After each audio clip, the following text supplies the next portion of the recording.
Hello! A few days ago we got a chance to visit Flying Wild Hog's studio and check in on their upcoming shooter, Shadow Warrior 2. Here's everything you need to know about the game so far. The first Shadow Warrior the studio gave us was an entertaining remake of the 1998 original, combining some, well, adolescent humor with pop culture references that went hand in hand with the violent and bloody gameplay, which captured the hearts of many shooter fans, myself included. Will the sequel give us more of that? I can only share some initial impressions with you, as I've only got my hands on a small portion of the game, but as of now, it looks like Shadow Warrior 2 is on a good track, and Lo Wang's next demon-filled adventure will be even bloodier and off the rails. The first Shadow Warrior game, released by Flying Wild Hog, was, as some people call it, a corridor shooter, meaning that the game was mostly made up of linear locations. The sequel, however, seems to be taking a different approach. As the developer stated, Shadow Warrior 2 will be a slasher looter shooter, with a bigger emphasis on close combat, open locations, and looting, which will play a big part in the gameplay. Truth be told, I was a bit skeptical at first when it came to the different approach to gameplay, but after seeing how it all plays out, my opinion changed drastically. Flying Wild Hog isn't simply rehashing, but is rather experimenting and playing with the well-established formula. I don't want to sound naive or childish, but I have a strong feeling that they know what they are doing. In the first game, my weapon of choice quickly became the trusty katana. The mechanics of using the said classic Japanese blade were both satisfying and, most of all, efficient. The sequel seems to be taking it up a notch, as the katana is not the only weapon for use in close combat. I was given a chance to play around with metal claws that were extremely enjoyable to use, bringing to mind such characters like Vega from Street Fighter or a certain Canadian X-Men. The game build I was playing started off in a temple-like hub. This shrine of sorts is a place where you can choose the next levels and also restock at a shop.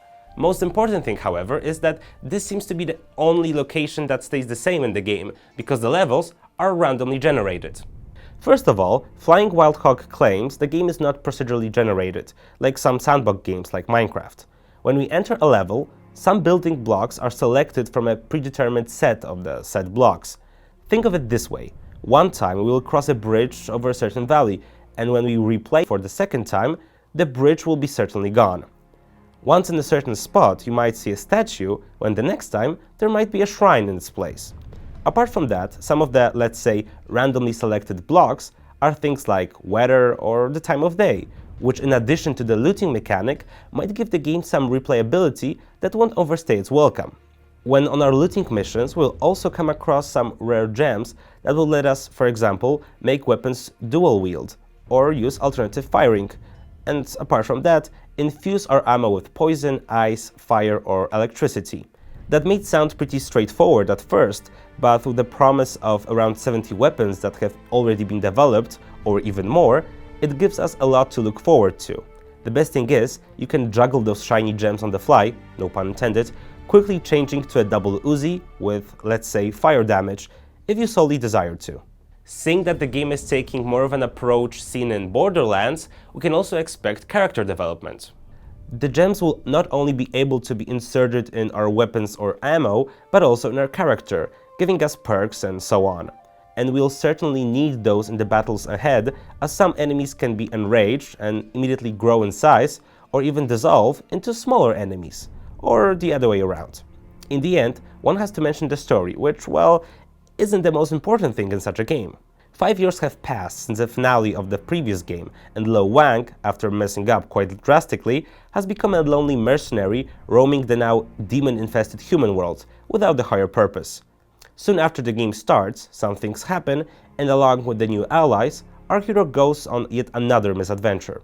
Sadly though, that's all we know when it comes to the story, but we've also learned that the game will include 4-player co-op, which will be shown at E3.